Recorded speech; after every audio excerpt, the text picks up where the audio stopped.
就是美丽富饶的珠江西岸。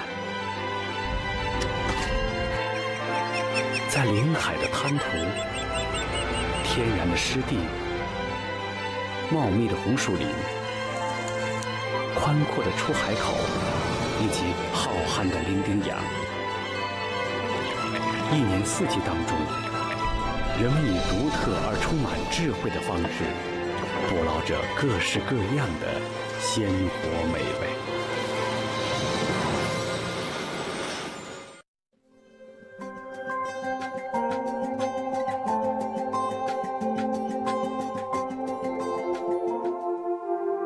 8月的伶仃洋海面上，一股热带气流正在不断的汇聚，这是台风即将来临的征兆。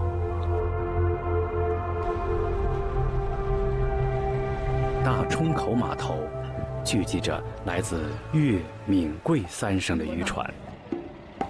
今年的休渔期刚刚结束，等待了2个半月的渔民，终于迎来了又一个出海捕捞的季节。临近中午，渔船纷纷拔锚起航。阿明和船上的伙计们用一种传统的方式祈祷幸运的降临。密集的鞭炮声传递着他们对大海的敬畏。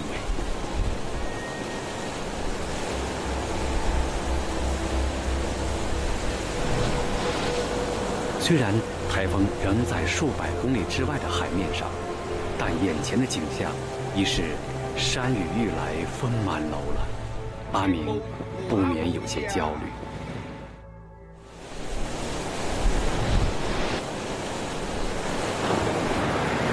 这样的天气显然不利于出海捕捞。然而，对于等待了2个半月的渔民来讲，这似乎算不了什么。这是捕虾的季节，在离开海岸线40-50公里的海面上，阿明找到了一处虾群的聚集区。10几张大网很快沉入了海底。此刻，在风浪的催动下，渔船拖着50多米长的虾网，在颠簸的海面上画出一道巨大的弧线。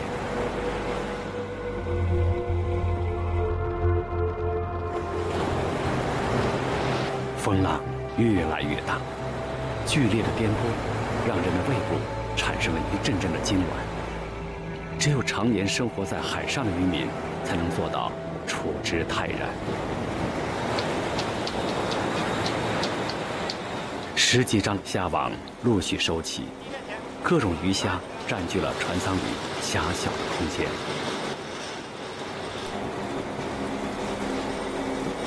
眼前的景象让阿明和他的伙计们脸上的表情明显轻松了很多。这些来自大海的礼物，对渔民来说早已司空见惯。然而，意料之外的喜悦却并不常有。土10年就多啲咯，啲水口靚啊，冇豆鹽啊。咁你而家全部廠口就咁多，係咪啊？乜你養隻嘢就咁多，即係就算你攞到都冇咩價錢。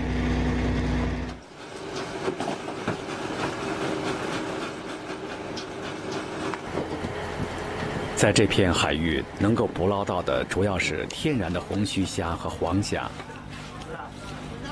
这2种虾虽然算不上是虾中的贵族，但是饱满紧实的肉质、鲜甜多汁的口感，加上相对低廉的价格，让它们一直得到食客的青睐。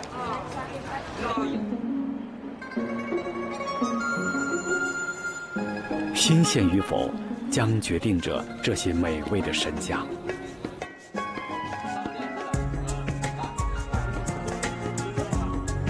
阿明必须赶在天黑之前，把今天捕捞的所有红须虾和黄虾送到海鲜市场。所以，在下了2次网之后，他的渔船开始返航。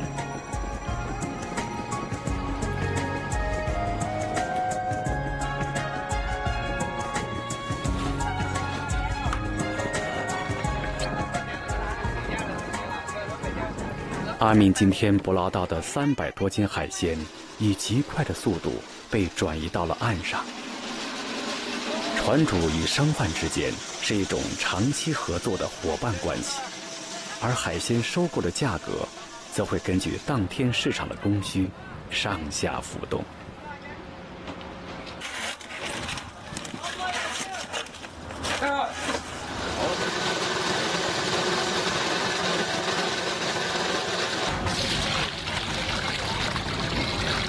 经过冷冻保鲜处理，8小时之后，数千公里之外的天津人将品尝到来自中国南方的海鲜，而最快的将会在1小时之后被送到附近的各大酒楼，成为人们盘中的美味。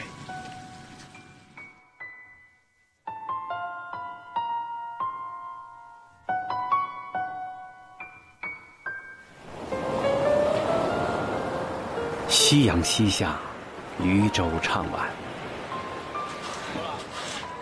阿明和伙计们终于可以坐下来，享受一天当中最惬意的時光。呢一隻睇起上嚟好似好普通，但係佢係最鮮味、最原始咯。佢個特點就係表面睇佢普通，但係內裏係最鮮味嘅。本身佢啲材料靚。仲加上自己嗰份勞動嗰陣辛苦嘛，跟住辛苦後就享受翻自己嘅勞動成果，咪覺得特別滋味啦。烹制海鲜，渔民一直采用最简单的方法：清蒸、白灼。他们相信，只有这样，才能将海鲜的甜美释放到极致。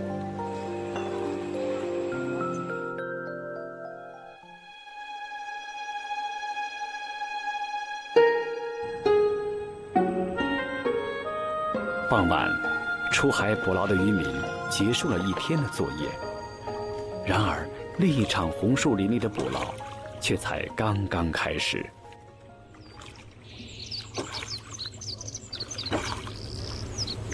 黎花欢和他的同伴趁着涨潮的时机，撑着小船穿行在这片红树林当中。他们正准备捕捞一种专属于红树林里的美味。小船上装载着由尼龙丝编织而成的劲龙，每一条劲龙都有5、6米长。这种传统的劲龙捕捞方式看上去显得有些古老，但在这片水域，它却非常實用。春季就多蝦，秋冬就多魚。嗰啲臘魚啊，嗰啲就1斤幾兩啊，嗰啲咁啊。哦，都大條嘅。哦，鹹潮嗰時咧，沙蝦啦、沙蝦同埋嗰啲鯽魚啊，多好多。嗯。春天嘅時候咧，大頭蝦多，河蝦多。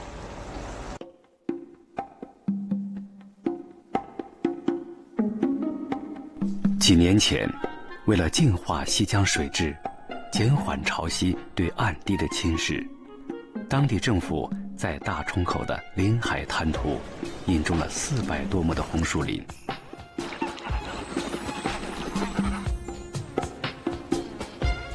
秋冬时分，从遥远的北方迁徙而来的候鸟也经常在这里栖息。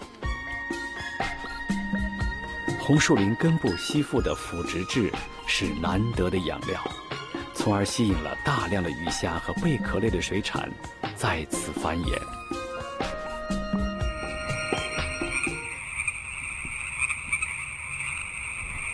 经过一整夜漫长的等待，清晨，潮水开始回落。黎花欢和他的同伴们撑着小船，再次出现在红树林。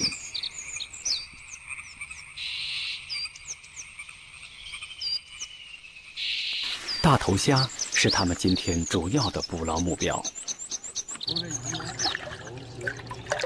几十条劲龙分布在400多亩广阔的红树林，他们只能分头行动。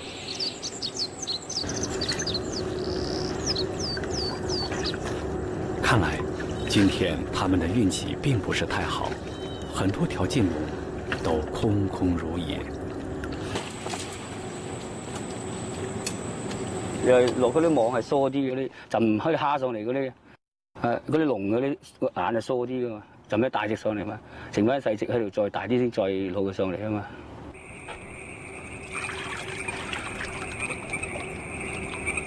今天他们只捕捞到了4、5斤大头虾，按照当天的收购价，可以卖到200元左右。而在旺季的时候，他们一天可以收获10多斤的大头虾。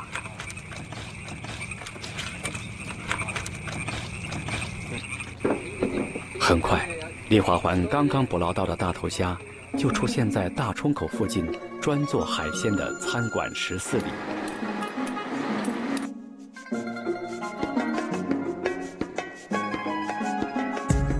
此外，跳跳鱼、白鸽鱼这些红树林和周围滩涂上的常客，同样受到食客们的钟爱。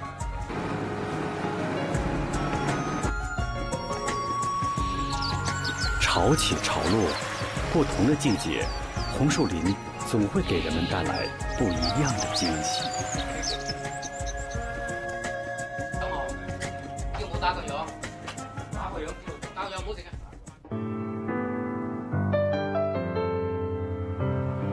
眼前这座由泥沙冲积而成的小岛叫做竹排沙。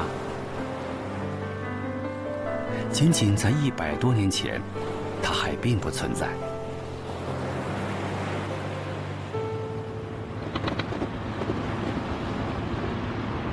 居住在竹排沙的人们，大多以种田捕捞为生。陈金焕是土生土长的竹排沙人，每天他都会驾着小船下网捕鱼。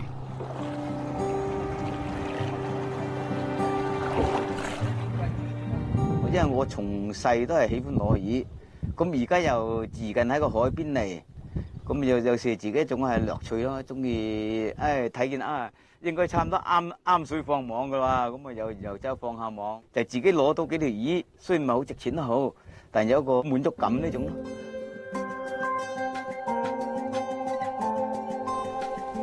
清明前後正是黃魚逆江而上、產卵繁殖的季節。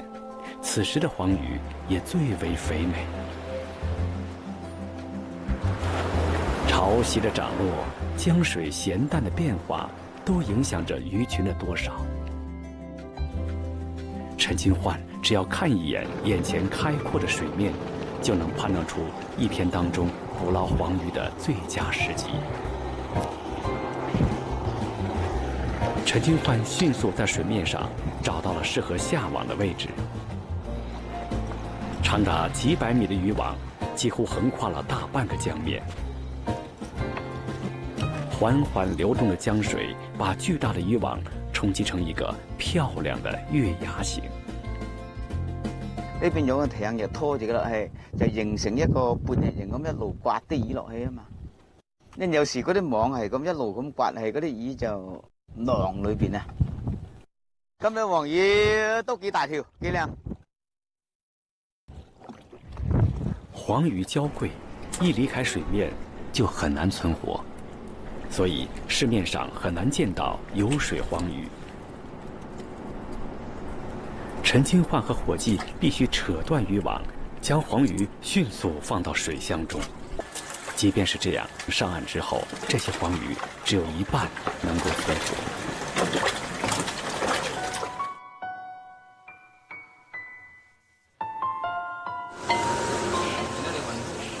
一條小小的黃魚，在技藝高超的廚師手中，可以變換出多種吃法。將黃魚煎得兩面金黃，加入醬油、糖等調味料，大火收汁。已經酥軟的黃魚，此刻吸收了飽滿的湯汁，口味上的層次感瞬間豐富了起來。煎焗黄鱼卵，一条黄鱼只有1副鱼卵，厨师小心地料理着这珍贵的食材，先煎后焗，方能将鱼卵的甘香醇美最大限度地表现出来。清蒸黄鱼在当地最受欢迎，食客们认为，只有这种吃法，才最能品尝出黄鱼骨香肉滑的原汁原味。在黄鱼丰收的季节，美味可口的黄鱼宴吸引着来自4面8方的食客。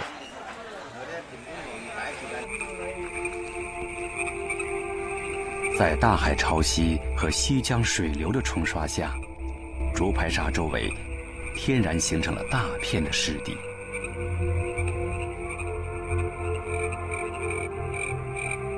在这片湿地里，一种罕见的美味正在生长，这就是河虫。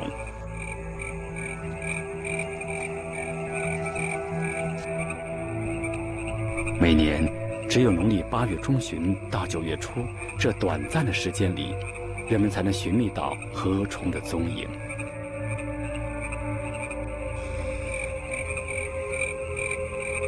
河虫对生长环境的要求几经苛刻，水质污染、咸潮来袭，都会使它爆浆而死。农历9月初2，正是河虫成熟的时间。祥叔在自家的河虫地里已经忙碌了整整1天1夜了。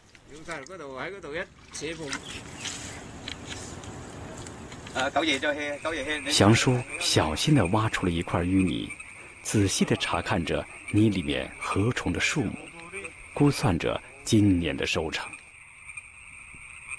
今年呢，我啲地旱得好，開好晒坑啊嘛，全部種翻晒水草。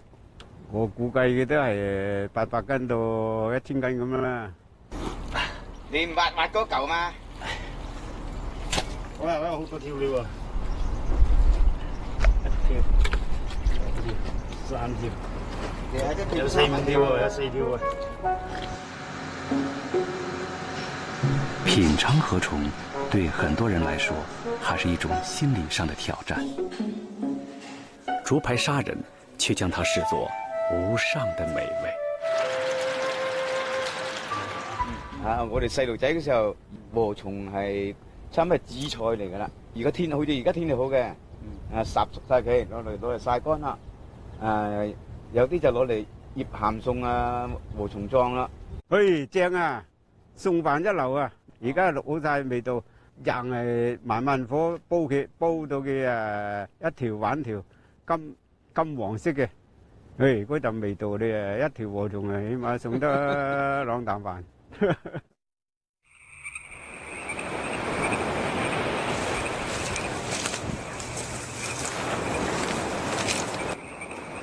子夜时分，白天涌入河虫地里的潮水正在以极快的速度退去，那些藏身于淤泥当中的河虫也开始纷纷浮出了水面。在湿地的缺口处，一张大网早已悄然张开，跟随着急速退去的潮水，成群的河虫不由自主地进入到了网地。哦，呢次好多咩？好多，哇，多啊！哦，呢隻網多。多啊！哎呦，多啊！哦，你睇，哦，咁呢一網有幾多斤啊？你估計啊？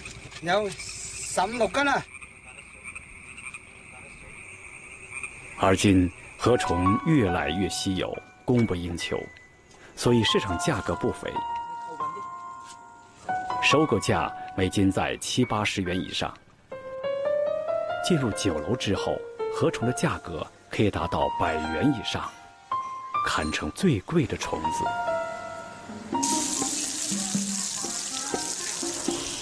河虫烹制的方法多样，其中生炒河虫是竹排沙地道的经典名菜。将事先蒸熟的河虫以小火慢炒，加入各种调味料。半个小时之后，已炒至干爽的河虫色泽金黄，幽香逼人。凌晨4点，长达3个小时的河虫捕捞结束了。今晚，香叔捕捞到了100多斤的河虫。他1年的守候，终于有了久违的回报。阿明昨天的捕捞还不够维持当天的开销，所以经过1晚上短暂的休整之后，他又驾着渔船出海了。在台风袭来之前的间隙里，他希望能够补回一些损失。傍晚时分，宁静的红树林里，船桨击打水面的声音格外清脆。李华欢和他的同伴开始重复每天的捕捞，他们相信只要守候就有希望。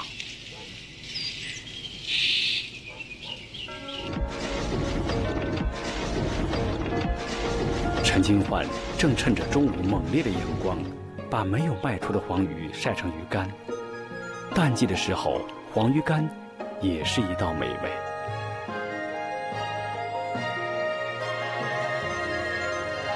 香叔期待着来年，河虫仍旧有个好收成。当人们在享用这些美味的时候，几乎想象不到这背后需要付出如此多的艰辛与汗水。而对于眼前这片江河和海洋，我们要做的只有回馈。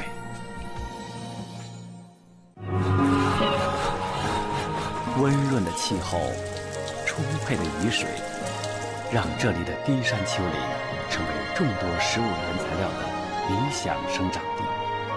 1年4季当中，依傍山林的人们因时而食，他们采摘、捕捉、挖掘，酿制着各式各样充满自然气息的